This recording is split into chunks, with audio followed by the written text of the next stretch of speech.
Thank you, and thank you for inviting me. So the topic today is designing for engagement, vitality, and respect, senior living housing. The title is actually yours, but I was in front of that. So I want to begin by sort of outlining a little context for this discussion, for this subject. And I want to speak very briefly on three large trends that are informing the design of senior living projects. The first one is obviously the demographics issue. The fact that a huge amount of the population is getting older and will soon surpass the other cohorts of the population. Second, would be the transition from suburban to urban in terms of development in general. For a long time, we've been seeing this development going way out into the suburbs, but now it's begun to return towards the inner city in a more dense and mixed-use format. And along with that is a kind of a new focus on quality of life. So those two things kind of go together. Go back to the aging population. So you can see the green line there, that steep part of the curve on the right, that is the baby boom, post-World War II baby boom. 10,000 of whom are turning 65 every day, and will continue to do so for the next 7 or 8 years. That will be about the tail of the baby boom. And by that time, they will have surpassed in numbers the total number of people who are aged 18 or younger. So for the first time in the history of the world, actually. And you can see that as that continues, by 2050 or so, it's going to be a significant difference. So the number of people over 65 will number almost entirely. The second big trend is this transition from suburban to urban. Now, if you recognize this is downtown Dallas in the background. And what's in the foreground here, all of that development didn't exist 30 years ago. So this was a typical story of development after World War II, where everything went out of the suburbs. Everything was very low density, controlled by zoning and big automobile and so forth. So, but after it had gone for 20, 30 miles or so, finally people started deciding, maybe we should get back to the inner city. So all of this stuff in the foreground here, that was just a bunch of junk that had been abandoned. It was just dead stuff, old warehouses, obsolete, low development, and all of this. Most of that's residential, actually, and probably some senior living thrown in there as well.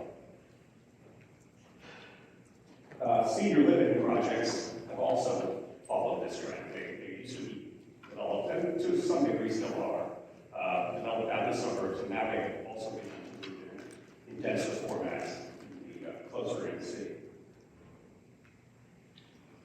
The third thing I want to talk about is quality of life. So what's been going along with this return to the city is this notion that maybe there's a better way. We've been, for so long, living in our single-family house and working after who knows how long a commute, and then shopping again somewhere else. And the slightest little errand takes 15, 20 minutes on a car. Isn't there a better way to sort of live? And shouldn't we be focusing more on quality of life, really, which has to do more with how we spend our time rather than how we spend our money. So standard of living, to make decisions we have quality of life, is really about measuring stuff. How many bedrooms in our house, how many car garage, how many flat screen TVs, all that kind of stuff. But quality of life is really more about just how we spend our time, not so much how much stuff we accumulate. So it's really, the suburban versus the urban, denser, saves transportation time and cost. There's real interaction instead of virtual interaction. And it's actually more economic in terms of use of resources, climate change, and less transportation expense, etc. Okay, so to get to the matter at hand here, this graphic shows you the continuum of all kinds of senior living residential arrangements. Starting all the way over on the left, they're really indistinguishable from just market rate apartments that anybody can rent. And in fact, that's sort of the first step. There are age-targeted senior living where it's really an apartment anybody can rent, but the amenities set or the particular neighborhood is more geared perhaps to 55 and older type of people. As we move along, then you get to independent living, which is still essentially an apartment, but the big point there is that they offer, there's a central kitchen with meal service, so you don't have to go anywhere. They at least provide that for you. Then, as you continue moving to the right there, you get to assisted living, which that is a smaller apartment. It still looks kind of like an apartment, but you can start to see things like more grab bars in the bathrooms and so forth. And it also is it's a bright line in terms of the type of facility it is.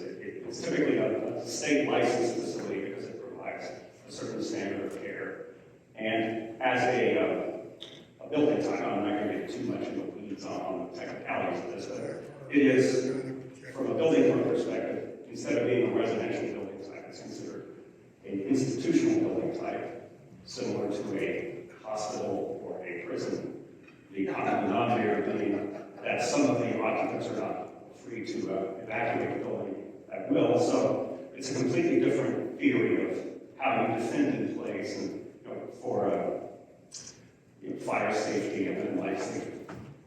And then all the way at the end, then you get to nursing homes and nursing facilities. And the piece in the middle are so-called continuing care retirement communities. Those are facilities that offer a variety. They can offer independent living, assisted living, and in some cases memory care. So it's a place where once you move in, you can sort of age in place, or you can move over to an assisted living when you're ready for that. And or sometimes they can bring those services to an independent living unit if the entire facility is licensed. So back to the aging nation. One of the dirty little secrets of senior living is that most of the people in there are actually much older than you would think. This is actually the demographics for assisted living, which means a licensed facility. And the truth of the matter is that most of these people have to be dragged kicking and screaming to live in these. I can tell you from personal experience, from both my in-laws and my parents, we had to literally push them into a facility. So it's a hard sell, and there's so the senior living developers and operators really are very conscious of this and are trying very hard to make this a good deal, a palatable kind of environment to attract the population. So there's a new market segment that has emerged, sort of unofficially. So whereas in assisted living, average age is probably the mid-80s, there is now a targeted market that is looking at people 55 or older. Essentially, they're apartments, but they have very targeted kind of amenities, or they're in particular neighborhoods. You've got older empty nesters. Perhaps they're just tired of living in their big house in the suburbs. The kids have already left. They're tired of doing yard work. They're tired of the community. So a project that is a little more urban, a little more dense, offers a lot of amenities, can be actually very attractive. And also the idea of the lock and convenience. You're in a secure facility. If you feel like you want to do a lot of traveling, no problem. You just lock up and go.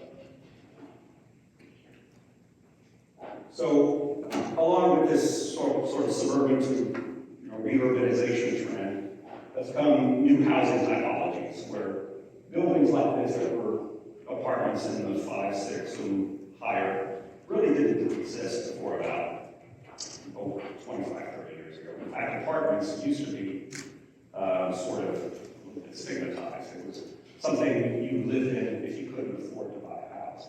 Now we are beginning to see, in fact, apartments as well as senior living facilities are in fact, this is where we're offering a 5-star kind of amenity, a very hospitality-based lifestyle.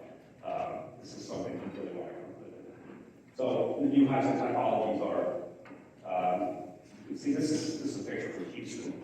So we don't have zoning, as you may know. So you can actually see in one image the old single-family stuff that used to be there, and then a lot of stuff that's been torn down, where you guys start to see denser stuff, coming as well in an occasional high-rise tower of 30 stories or so. All of this is residential. And so, in terms of building typologies, anything 4 stories and below is typically going to be wood frame. You can stack wood frame on top of a concrete and get up to 6 or 7 stories. Load-bearing metal studs for a while used to be kind of a middle ground.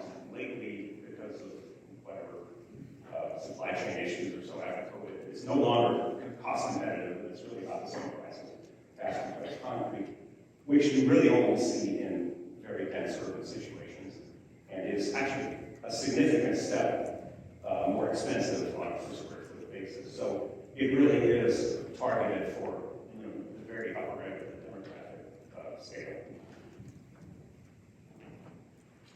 So the new multifamily landscape, and I'll throw senior living in there as well, looks like this, where it's more urban, it's denser, you can see things stacked together.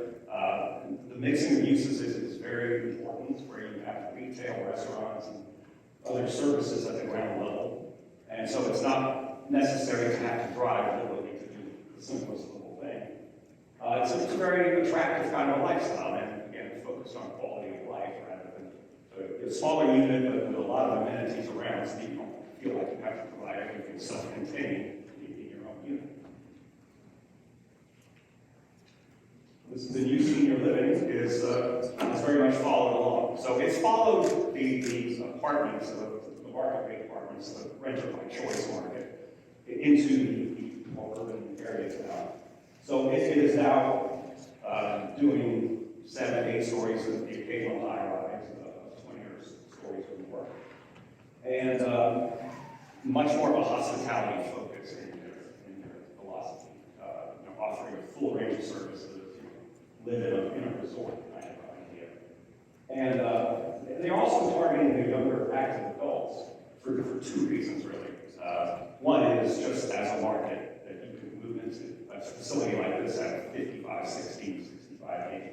But also, an important part of marketing senior living for older seniors is the fact that the sale is usually made to the adult child. So it's them that are going to vet the facilities, check out ahead of time, and then tell the parents when they have that difficult conversation, well, let's go look at a few of these facilities. I think, it won't hurt to look, that kind of thing. So the design is getting more contemporary and urban, although I have to say a lot of senior living developers do really like the old classical type of maybe not Caesar's Palace, like that over time.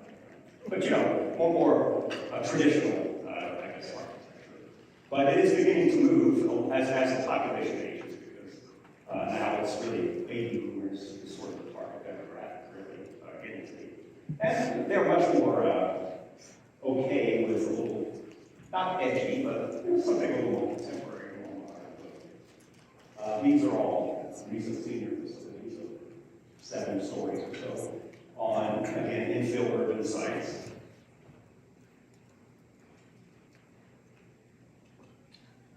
So you see that they're,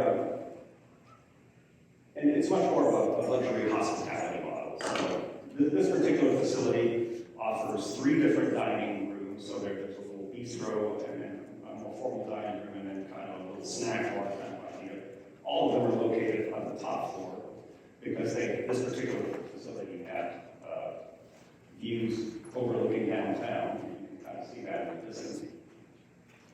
And which actually is a hard thing to do, to move your entire commercial kitchen and all your dining areas to the top levels. It does introduce some logistical challenges, but anyway, they felt it was worth it and worth it to be able to capture those views. There's a big outdoor terrace as well, where you can also eat. And on some of the tighter urban sites, you can't do maybe the large project that you would like to. This particular example is one that targeted only assisted living and memory care, so there's actually no independent living units. This is about 110 units, the one just on the prior slide, that was about 220 or so units, which is about as big as they get for the sort of typical senior living operators.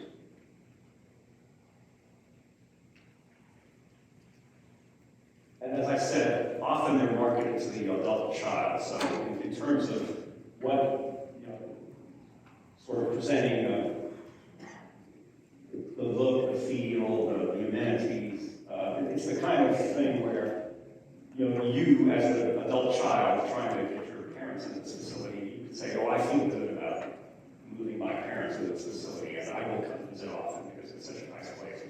We can have dinner here because they got a chef and all that kind of stuff.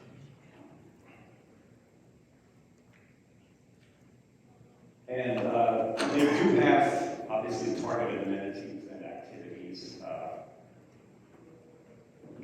There's typically a salon in the unit. Theater is included. Again, to the extent that you can provide that in the neighborhood that you're in, and this is true for the active adult kind of facilities as well, you've got, so you don't have to provide all of the restaurants, all the cafes in the facility if you've got them around, across the street. So again, another reason to be looking at these areas that are sort of revitalizing inner city, denser neighborhoods.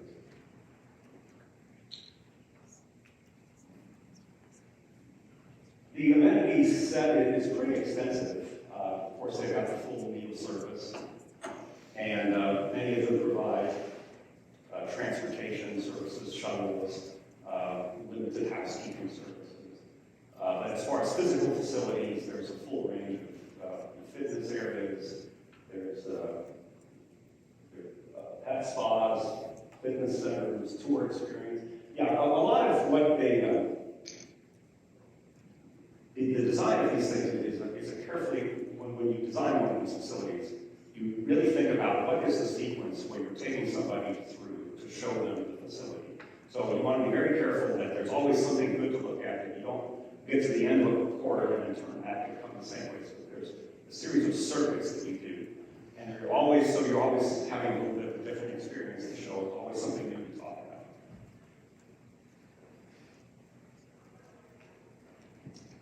The exterior amenities are equally opulent. Outdoor grilling areas, patio areas for just casual dining, little putting greens, swimming pool. You can't build a project without one, even though they're actually not used that much. The grandkids will use when they visit, obviously. Other things that try to biophilic design, getting more and more nature, both inside the facility and outside. Gardening, potential outdoor fireplaces, just whatever you can think of, somebody's probably done it. And the interiors of the units themselves are starting to become much more luxurious as well. Hard flooring is quite common. Island kitchens with stainless steel appliances is getting to be pretty much very good. High ceilings, expansive views, balconies, everything you can. There's going to be smaller things than what you're used to, but try to pack in a lot of features in much smaller spaces. So I believe that may actually be my last slide. I'm going to go along through this pretty quickly. No, that's not right. So I think there's time for a few questions. Yes. How did the pandemic change this part of the real estate market? So I'll tell you from my personal experience. We moved my parents into a facility about a year before COVID. And it actually turned out to be a tremendous relief for us because if they had remained in their, they had already stepped out once. So they were living in a kind of duplex. But they were completely isolated. They had to drive to do everything. But now they were in a facility where everything was taken care of, and they were very, very diligent about, they realized they had a very vulnerable population. They knew that they were,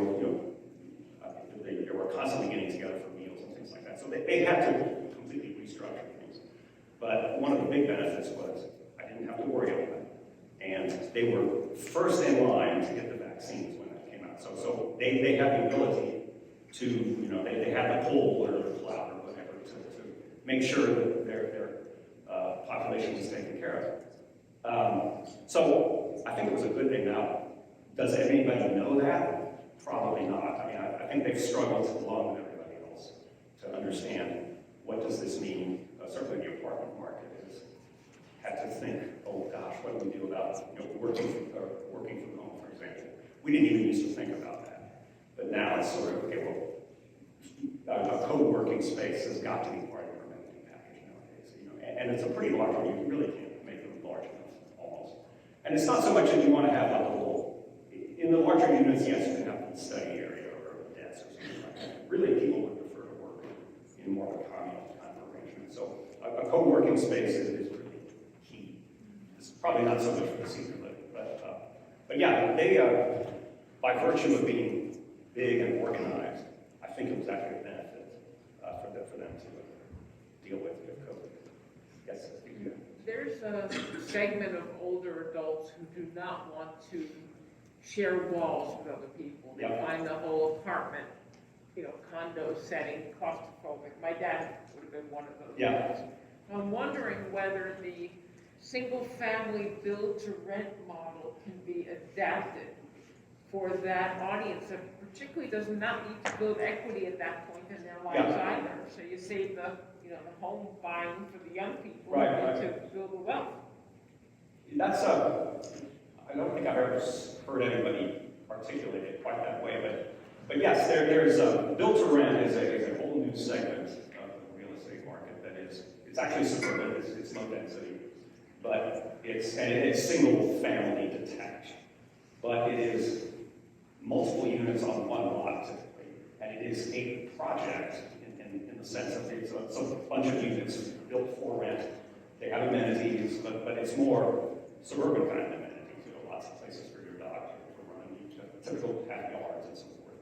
And yes, I can see that is a very attractive market for some active adults. And by the way, when I started by talking about this trend from suburban to urban, I didn't mean to imply that suburban was over. Far from it. It's still the overwhelming majority of development. Probably something on the order of 75% is green field. You need walkability for this group. Yeah. Town squares, that kind of thing. Yeah. Does the zoning change that much when it comes to like senior living restricted versus standard residential zoning? No, zoning not really, because it's considered a residential use. Zoning will control things like the density setbacks, how high you can go, number of units per acre, more or less equivalently treating apartments and senior living. There are some building code considerations, as I talked about, but that's different from zoning, where when you have an actual assisted or some kind of skilled nursing component, then it becomes more like a hospital than an apartment building. But that's not typically something that zoning covers. James, we got time for one more question. Okay, over there. Yes, in the suburbs south of Denver called Castle Rock, there was a condo development, and I think the developers intended for 20, 30-year-old working professionals, but it got filled by new retirees outside. How focused are developers? Do you think they're missing the boat by continuing to focus on the starting their careers, young adults, or I guess what share is being devoted to seniors? So that's an interesting question. I'm not sure that developers necessarily know who's going. I mean, they may think they know who they're targeting, but when the new sort of urban apartments started to come online, everybody was thinking, oh yeah, this is for the young professionals and the kind of people that don't want to commute, all the way from the suburbs to go to downtown. But they found out that, oh gee, there was actually quite a few of the empty nester demographic, the people who were just tired of dealing with their big house and wanted something smaller but closer to restaurants and nightlife and so forth. So, yeah, even though you think that your project is going to be for one thing, you make it another, but you do have to be careful that your amenity sort of offerings can sort of pivot as well and meet those demands. I guess that was. Thank you, James. Great job.